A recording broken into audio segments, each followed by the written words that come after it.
Ya que no teníamos clientes, inventémonos un cliente nosotros mismos. El urbanismo tiene una escala política importante. En el ejercicio de la profesión van a haber periodos de vacas flacas y de vacas gordas. Hay que racionalizar los procesos, hay que entender a dónde voy, qué competencias tengo. Cuando nos encargan un proyecto, el verdadero cliente es quien va a vivir ahí.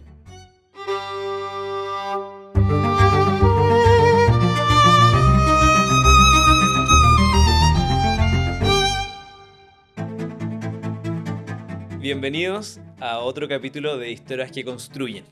En este espacio vamos a conocer a personas, sus historias, sus recomendaciones que han tenido construyendo nuestro país. Hoy tengo la alegría de entrevistar a Ignacio Hernández. Ha hecho construcción, ha hecho desarrollos inmobiliarios, ha hecho urbanismo, ha sido empresario, pero sobre todo arquitecto. Nivel también no solamente Chile, sino que también fuera en el extranjero. Y es una alegría tenerte acá. Muy bienvenido a este nuevo episodio, Ignacio. Muchas gracias, Tocayo. La verdad es que siempre es un placer, un agrado participar y colaborar y relacionarse con el mundo de inmobiliario, de la construcción, de la arquitectura. Yo todo lo que hago siempre me presento así, porque me siento así. Lo hago desde mi formación y de mi visión de arquitecto. Vamos a intentar con el capítulo de a poco ir llegando a cómo llegaste a crear Archiplan, cómo llegaste a crear la inmobiliaria Hexacón, cómo llegaste a España, cómo llegaste a Estados Unidos, ir viendo, pero creo que sobre todo va a ser un buen episodio si sacamos buenas recomendaciones, aprendizaje, y si alguna otra persona ve este episodio y se lanza quizás a hacer las cosas que tú estás haciendo en la misma línea y los puede inspirar, va a ser un episodio exitoso. Esperemos. Esperemos. Está difícil. No, yo creo que no, todo lo contrario. Preguntarte, ¿de dónde vienes? ¿Cuál es tu origen? Bueno, yo soy arquitecto, mi padre es arquitecto, mi madre es psicóloga, somos 4 hermanos, 3 hombres y una mujer, los 3 hombres también somos arquitectos.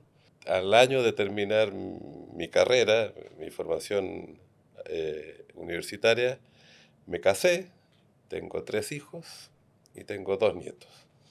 Ya, es un cortísimo resumen, pero es como de mi vida, la íntima, la personal. De tu época de la universidad. Ya vamos a acercarnos a este Ignacio arquitecto. ¿Algún momento en tu historia que dijeras, bueno, esta es la arquitectura, esto es lo que me gusta, esto es lo que entiendo, lo que me apasiona? A ver, yo creo que la aproximación a la arquitectura es un proceso gradual, de choque incluso al principio, porque la formación escolar, la educación nuestra de colegio, tiende a ser más científica y humanista, y la arquitectura es una disciplina que se llega por vericuetos, diría yo, de unas maneras distintas al aprendizaje tradicional. Entonces, primer y segundo año era quizás doloroso a veces, frustrante, porque a veces tú pensabas que entendías, hacías un trabajo, un proyecto que lo encontrabas que estaba súper bien resuelto y te rajaban, como decíamos nosotros, te rajan. El tercer año lo pausé un año completo por un tema de salud, por un accidente que tuve, pero ese accidente, que por supuesto perturba a la edad de 20 años, te hace mirar el techo de una habitación por un año completo casi, también me hizo madurar, me hizo entender, me dediqué a leer, a hacer otras cosas que no podía hacer porque estaba con dificultades para caminar. Eh, y cuando volví, ese tercero, cuarto y quinto año y el título después me salieron como, no digo fáciles porque sería soberbio, pero el entendimiento como que me alineé con la carrera. Y como además yo soy de la generación que transitó de la Unidad Popular de Adolescentes a universitario con Pinochet, eh, todo ese proceso nos politizó mucho más de lo que yo vi generaciones sucesivas. Entonces, en este momento político de la historia, ¿el urbanismo tenía un vínculo político? ¿Participabas de algo político o era una expresión política? No, tiene una dimensión política. O sea, política viene de polis, y la polis es la ciudad, la urbe. Entonces, la manifestación, el urbanismo al final, que se hace cargo de la ciudad, tiene una escala política importante. Tú requieres ya no solamente dialogar con un mandante, referirte a un terreno ya un potencial cliente, sea residencial, industrial, comercial, institucional, sino que empiezas a relacionarte sistémicamente con municipios, con vecindades, con ministerios de diversa naturaleza, con servicios públicos. Y es una escala más que apasiona más, o tiene el potencial de apasionar más, porque puedes influir más en mayor cantidad de población. Pero así todo también te hace ver que desde la arquitectura uno tiene que cuidar muy bien lo que hace en el sitio, con el encargo que te asignan, pero también con el entorno. Y cuando saliste de la Universidad de Chile, como tenías papá arquitecto, hermanos arquitectos, ¿algún urbanista te fuiste y dijiste ya, ahora voy a hacer una oficina o empezar a trabajar con tu papá? ¿O cuál fue el desarrollo de estos primeros pasos? ¿O si hubieron pasos previos a Archiplan? En mi caso, al menos, no tengo una ruptura de un proceso que entré a trabajar no sé dónde y al quinto año salí y formé esto. No, fue una cosa como espontánea, como muy gradual, como casi sin darnos cuenta, con conciencia obviamente, pero como que la vida nos llevó así. Y igual hay hitos, me imagino. Yo parto un proyecto, quizás primero estaba haciendo una remodelación, quizás puede haber sido una ampliación de una casa, pero hubo de repente un punto donde dijiste, wow, lo que estamos haciendo parece que es algo un poco más grande que una oficina de 3 estudiantes. Hubo un punto que dijera, esto es un hito para, no sé si crear Arquiplan o para decir, ya, esta oficina realmente está empezando a impactar o hacer algo que había soñado, esperado. Mira, uno se ve a sí mismo y su historia con todos los detalles, los pormenores, con mucha profundidad, lo que es obvio, porque la vive uno, ¿ya? En cambio, la sociedad o el medio, no vamos a decir la sociedad, hay, hay ciertos episodios o ciertos proyectos que son más significativos. Nosotros ya teníamos varios proyectos de cierta escala, ¿ya?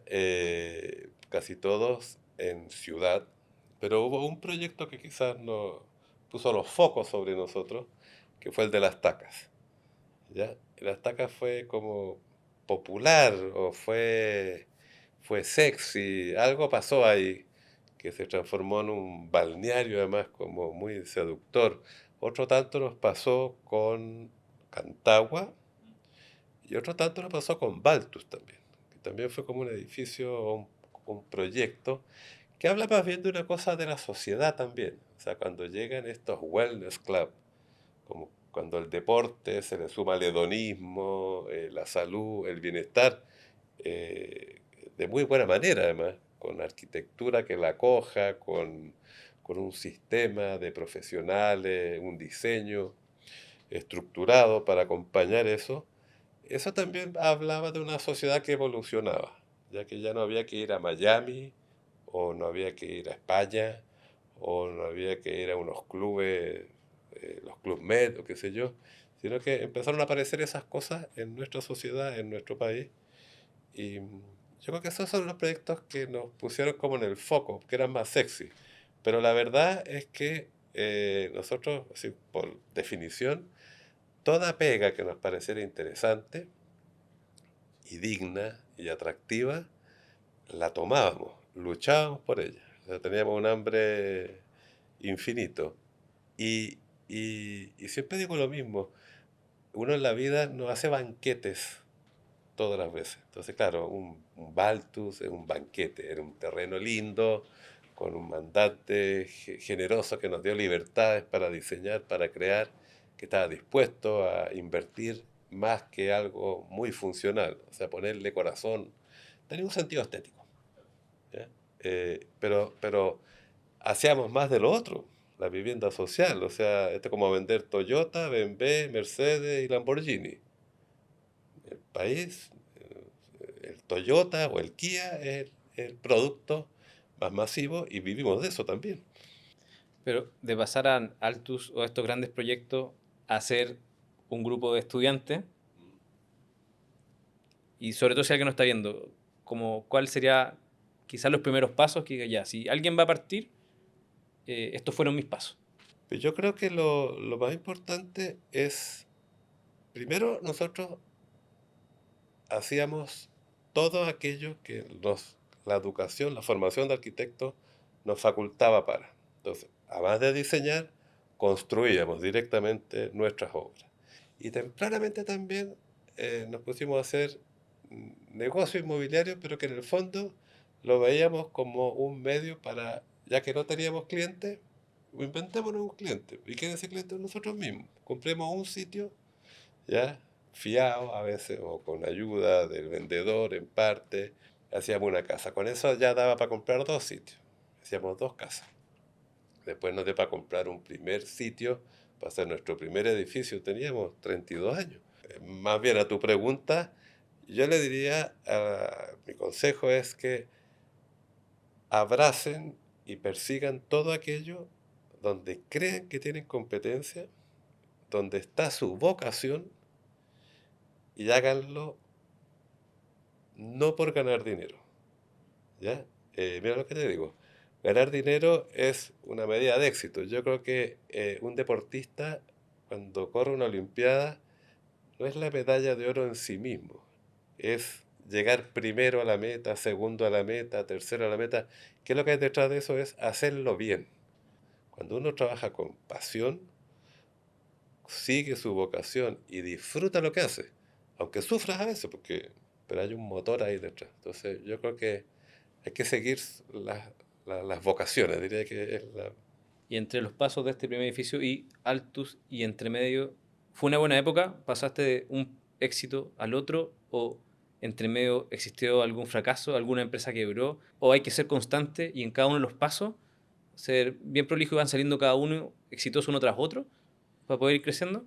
No, todo este proceso tiene altos y bajos, ¿ya?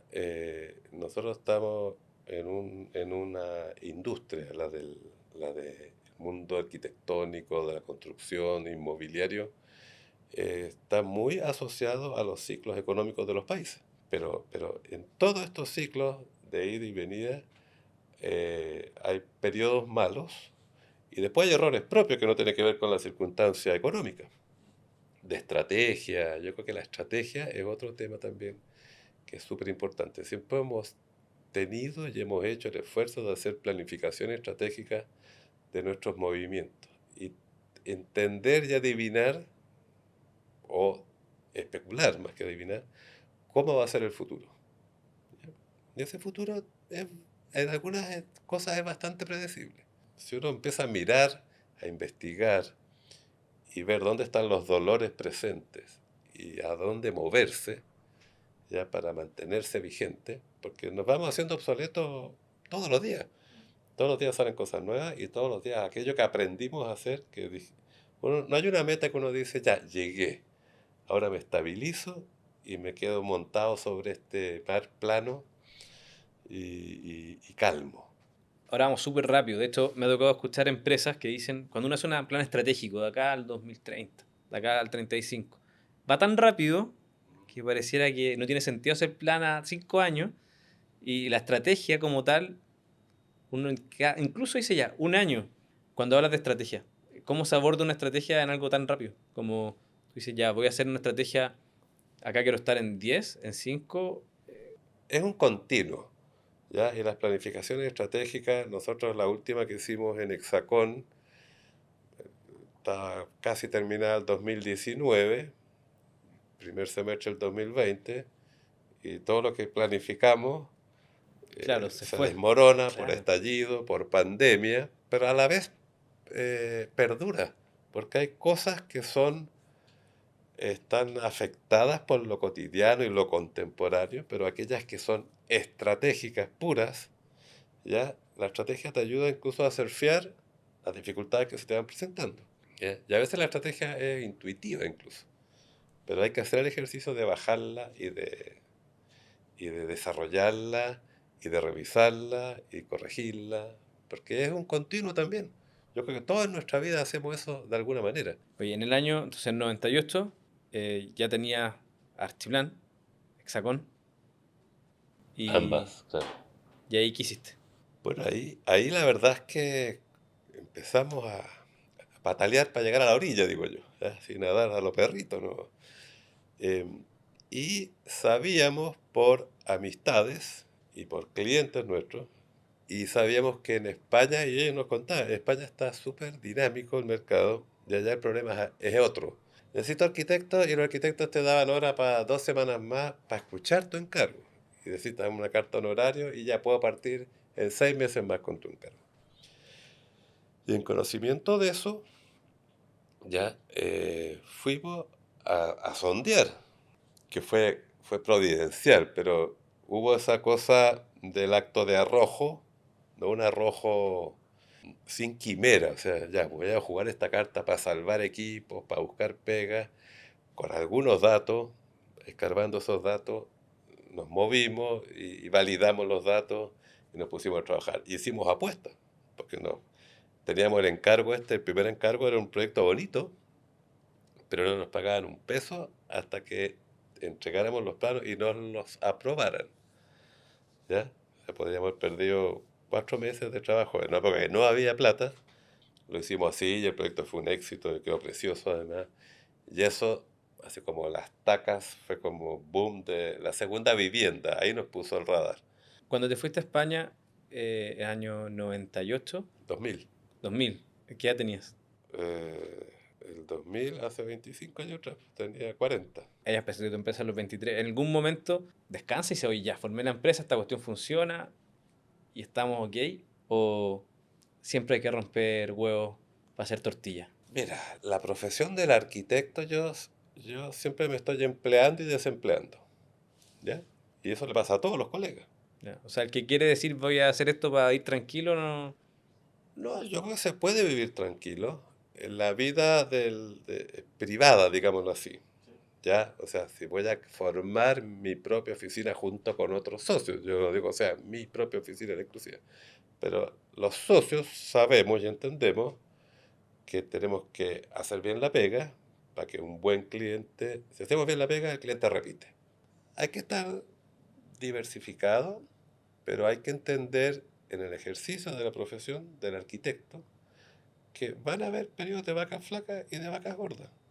Pero, pero ese esfuerzo de diversificarse, más el aprendizaje y la estrategia, uno se refugia y España resultó un gran refugio.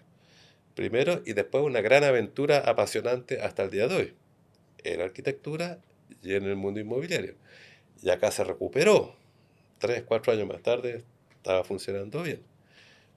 Y hubo una provocación, porque tampoco fue una estrategia, mira que a Vilosos Tocayo se les ocurrió ir a Miami, sino que empezaron a provocarnos algunos inversionistas. Oye, España está muy bien, pero yo escucho que Estados Unidos está mucho mejor. Miami, Estados Unidos muy grande, Miami. Allá, pero nosotros en Miami no tenemos nada que hacer, no conocemos a nadie, nada, o sea, olvídate. No, pero investiguen, pues. Bueno, y por ahí, a ver, investiguemos. Mira, con la embajada americana eh, hacíamos una lista de arquitectos, constructores, abogados y brokers, corredores de propiedades. Y yo viajé 10 meses seguidos, la tercera semana de cada mes del año 2021, a entrevistarme con estos personajes. Y a veces me ilusionaba, a veces me desilusionaba, a veces llegaba más confundido de lo que me había ido, pero al final uno va entendiendo ya cómo funciona el mercado. Fui conociendo gente que me pareció interesante, gente de la que soy socio hasta el día de hoy, y vas formando estas relaciones, pero tienen cosas de casual también. Y habiendo tenido, o sea, ya habiendo consolidado una inmobiliaria en España, en Chile, un estudio de arquitectura muy consolidado, que por ejemplo ahora hacen un proyecto que es totalmente icónico de este año, en Los Espejos, montado en 42 días, modular, que era lo que se hacía en China hace un par de años, lo están haciendo acá, y es enormemente innovador, disruptivo, pero dice, a ver, ¿por qué no hago lo que ya aprendí a hacer? Ya estoy tranquilo. ¿Qué te motiva o por qué llegan a hacer estos proyectos totalmente icónicos y disruptivos a nivel nacional? ¿De dónde nace eso? Nace de lo que te decía antes, primero hay pasión en lo que uno hace, segundo hay razón, hay que racionalizar los procesos, hay que entender a dónde voy, qué competencias tengo, ¿ya? Y la tercera pata que te decía también antes es cómo será el futuro, ¿ya? Entonces, yo me doy cuenta, y nos damos cuenta mucho, ¿no es cierto?, que la industrialización para nuestra industria, para nuestro conocimiento, lo decía Le Corbusier hace 90 años, ¿ya? Eh, la industrialización eh, va a irrumpir porque ya lo está haciendo hace siglos, ¿ah? No es que ahora. Pero la alta industrialización va a ser cada día más necesaria porque la mano de obra va a ser más escasa, porque los requerimientos técnicos son más sofisticados, porque la contaminación es menos soportable. Este edificio donde estamos ahora, que es precioso, hacerlo hoy con una día, con los vecinos ahí padeciendo el ruido de los martillos, de los vibradores, del vaciado de hormigón, es una cuestión que hay que avanzar a mayor industrialización. No sé si coincides conmigo, pero yo creo este edificio en particular versus cómo se construye quizás alguno que podemos ver acá al lado, creo que hay un cambio bastante radical para lo que es nuestra historia de la construcción. Hay una forma bastante distinta de construir. ¿Tú crees que ahora el cambio de la construcción, que ha sido lento, está pasando un proceso de cambio profundo? ¿O esto son casos quizás muy puntuales, icónicos, va a seguir siendo lento? ¿O crees que ya estamos empezando a acelerar un cambio? Lo que pasa es que a la velocidad de nuestras vidas parece que los cambios son lentos. No se compara con la industria automotriz, con robótica, ni con una fábrica de Apple, de iPhone o de computadores. Es más rezagada porque hay una parte que es artesanía, porque cada terreno al final es un destino para una fábrica.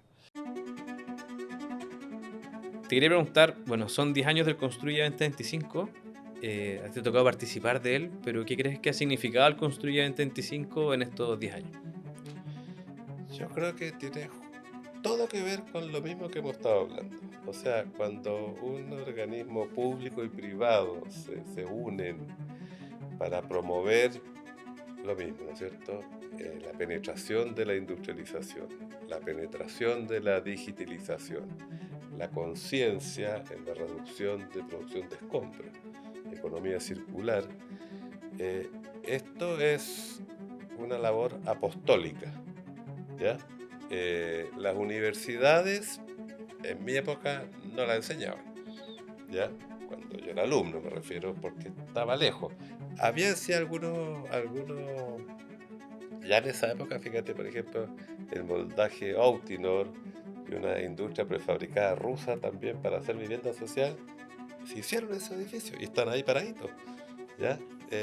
Yo creo que esto avanza y en parte la verdad que las universidades no sé si lo promovieron tanto, pero en el caso de Construye 2025, que integren mundos complementarios e integrados, como son los arquitectos, los constructores, las inmobiliarias, el aparato público, ¿ya? Yo creo que es un acierto y hay que empujarlo más, porque ahí está el conocimiento. Probablemente estaríamos más atrasados. En tu historia, ¿cuántas unidades de vivienda te ha tocado aportar, construir, diseñar? Creo que son como 520.000, pero tendré que volver a revisarlo porque hace un rato que no hemos revisado ese número. Porque si tomo 500.000 unidades de vivienda y pienso en un promedio chileno de 3 personas, estamos hablando de 1,5 millones de personas que habitan, viven. ¿Qué significa para ti? O sea, yo me imagino, o sea, acá Esos proyectos, llegamos y me dijiste, mira, ese edificio de Hexacón, ¿qué sientes tú al pasear por la ciudad, al ver, porque literalmente creo que es del tamaño más grande de Gran Concepción, de personas viviendo ojo obras que que han pasado las 500.000 no son, es lo que hemos desarrollado en Arquiplan, en distintas escalas? en Chile, en Perú, Sí, en Argentina, en España mucho, en Miami hicimos, no, en Miami la arquitectura no la hicimos acá. pero has podido tocar eh, la puerta y quizás una fracción de 500.000 familias. ¿Qué causa en ti? ¿Qué significa eso para ti? El orgullo el pudor también, porque no me siento campeón de nada, sino que me alegra haber podido dar respuesta a las demandas. Nosotros siempre pensamos y siempre ponemos eso como primer concepto. Cuando nos encargan un proyecto, el, el cliente aquí, ese es el esfuerzo que tenemos que hacer. El cliente no es el que nos contrata, ni el que paga la factura. Lo es también, obviamente. Tenemos que respetarlo y honrarlo. Pero el verdadero cliente es el que va a vivir ahí, o el que va a usar esa oficina, o el que va a administrar ese comercio, ¿no es cierto? ¿Quién va a vivir ahí?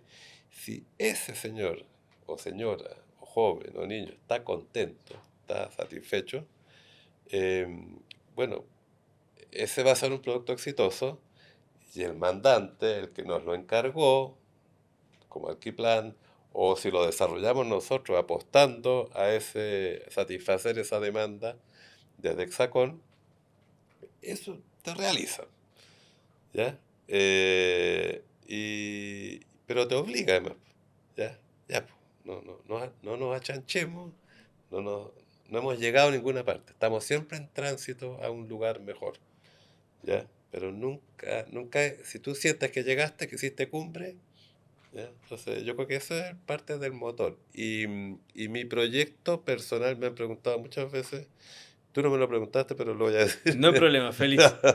Eh, ¿Cuál es tu proyecto más regalón? ¿O cuál es el proyecto que es como tener hijos? Uno, no por pudor, no se me ocurriría decir cuál es, porque no se me ocurriría. Pero en cambio, los proyectos que más quiero y que me consumen o me esfuerzan y me provocan, más bien esa es la palabra, me provocan hasta el día de hoy, son justamente Arquiplan y Hexacón. Y la hemos estructurado para que sobrevivan a los socios que ya no están. En este caso, mi hermano Jaime, que se quedó a vivir en España hace 25 años, y Raimundo en Estados Unidos hace 24, y las sociedades profesionales, sean de arquitectos, de abogados, de dentistas, de contadores, de lo que sean, se sustentan en el trabajo común. Entonces ellos ya no están en la compañía, han entrado otros socios a la empresa, algo parecido también ha habido en Hexacón, y ese es como el motor. Pues, o sea, bueno, yo lo que más quisiera, los proyectos tienen que envejecer, siempre digo, como la Sofía Loren, ¿ya? Ya.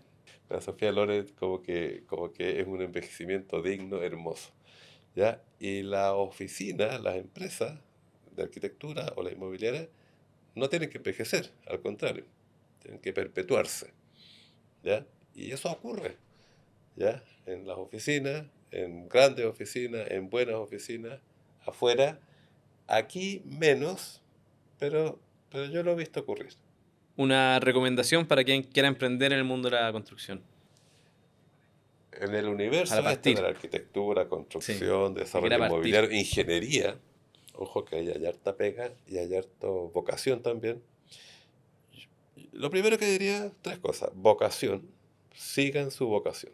O sea, hay que ser consecuente con la vocación, porque la vocación te permite trabajar más, te permite trabajar mejor y sobre todo hay que ser feliz en lo que hace. Porque la tristeza o el esfuerzo o la frustración es muy dura, es muy amarga. Entonces, perseguir eso. Uno no hace lo que quiere siempre, pero hay que querer siempre lo que hace, ¿ya? Y eso se hace fácil si uno sigue la vocación. Perseverar, no rendirse. Fracasar no es... Fracasar es parte, o sea, aquellos, los habrá, y los felicito, no es mi caso, que triunfan siempre o que no tienen fracaso, es absolutamente anómalo e inusual, ¿ya? Y yo creo que hay que saber fracasar. Y también hay que saber abandonar. A veces uno le porfía la realidad y se pone voluntarista, cuesta abandonar. Y de repente, a ver, esto parece que no, me estoy esforzando ya tosudamente. Y hay que saber abandonar. ¿Recomendación de algún libro? Pucha, así como del momento, no, yo más que una recomendación, te podría decir, el libro y no sé por qué se me quedó pegado, que más me impactó y que así como que me cambió o me asomó a la profundidad de lo que puede pasar en tu cerebro leyendo un libro fue con Cien años de soledad.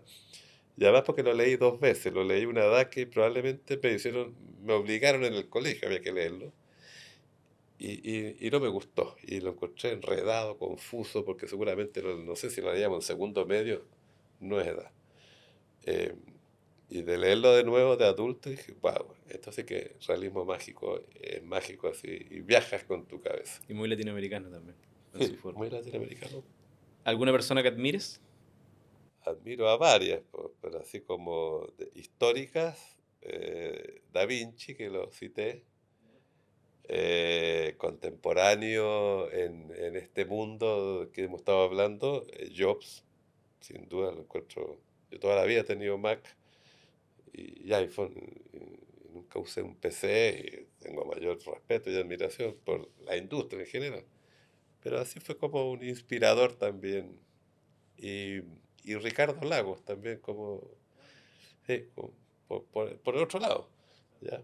Por poner nombres comunes que le pueden interesar a la gente, porque tengo otra gente que admiro que no conoce nada, entonces, ¿Algún buen consejo que te hayan dado que recuerdes? buen consejo me han dado varios en la vida, pero quizá el consejo más cercano, que es con afecto, es no te rindas, ¿ya? A veces uno, más por cabreo que por otra cosa, nunca ha sentido en la intimidad como que parece que me voy a rendir. Pero a veces la frustración, la rabia, la exasperación, la angustia, pero no rendirse. Además de la música, ¿y qué cosa te apasiona fuera de la construcción? Mi hobby, mi verdad, hoy día los hobbies van cambiando. Mi hobby basal ha sido la pesca, la bicicleta y la navegación, ¿ya? Con mosca. Partí con ferretería, como se dice coloquialmente, y pesco con mosca y pescar con mosca, incluso si no pescan, lo pasas bien. ¿Ya? Pero ahora tengo un hobby nuevo que supera todos los anteriores y que me encanta, que es ser abuelo. Tengo 2 nietos de 10 y 7 y eso es maravilloso. Super ir a pescar. Ya los llevo a pescar, los llevo a andar en bicicleta y los llevo a navegar. Perfecto. De hecho, Se pueden complementar. exactamente. ¿Alguna empresa o proyecto internacional o nacional que a ti ahora te llama la atención? Que digas, wow, acá está pasando algo. O proyecto de arquitectura, que tú digas, este proyecto está... Mira, voy a citar uno chileno que lo encuentro espectacular, que es el MUT, ¿ya? Nos trae lugares distintos de primera línea y es un proyecto world class absolutamente, ¿ya? De donde venga, si eres noruego, japonés, americano, lo veo así.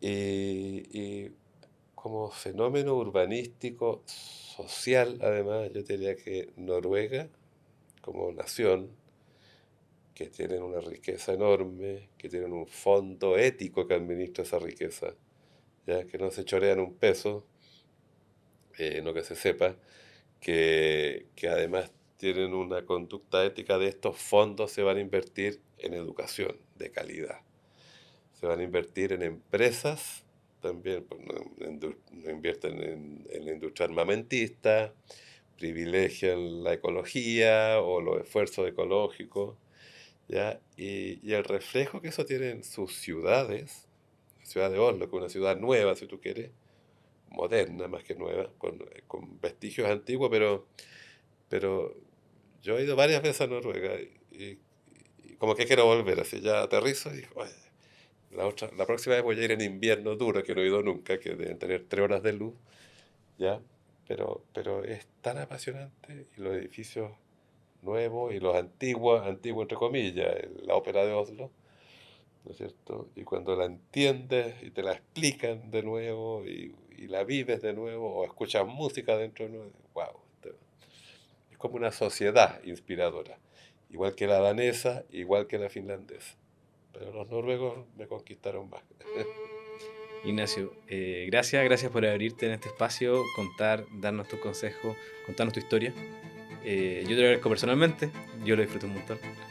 Bueno, y invito a todos los que nos escucharon hoy, si alguna pregunta o qué pregunta le habrían hecho ustedes a Ignacio, qué dudas le quedaron, yo me comprometo a juntar varias de ellas y las que sean más repetidas en los comentarios voy a llevarla con Ignacio y poder hacer un pequeño reel para responderlas. Así que muchas gracias por este episodio. Encantado, Ignacio, lo pasé bien y disfruté también de la conversa, así que un privilegio. Muchas gracias a todos.